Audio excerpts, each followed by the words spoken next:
Tampak rudal kelompok Hamas berhasil menghantam sebuah gedung apartemen di Ashkelon dan menyebabkan 2 orang terluka. Dilansir dari The Times of Israel, rudal Hamas ditembakkan dari Gaza pada pukul 14 waktu setempat. Dalam video yang beredar, serangan tersebut menyebabkan ledakan kecil dan menimbulkan kerusakan, di mana sebuah lubang cukup besar tampak di samping gedung apartemen tersebut.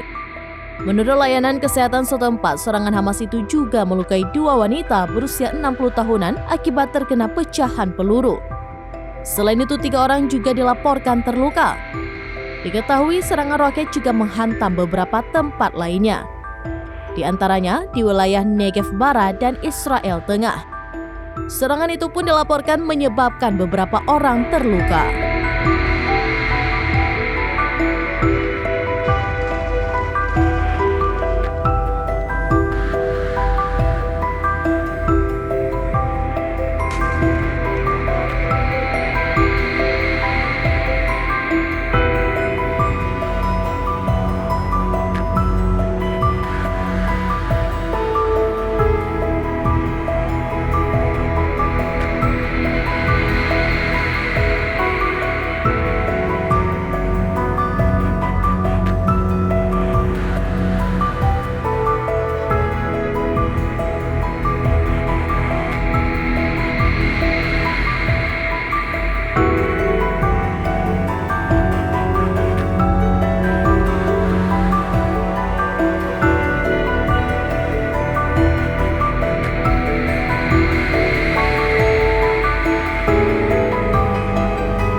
Download Tribun X sekarang, menghadirkan lokal menjadi Indonesia.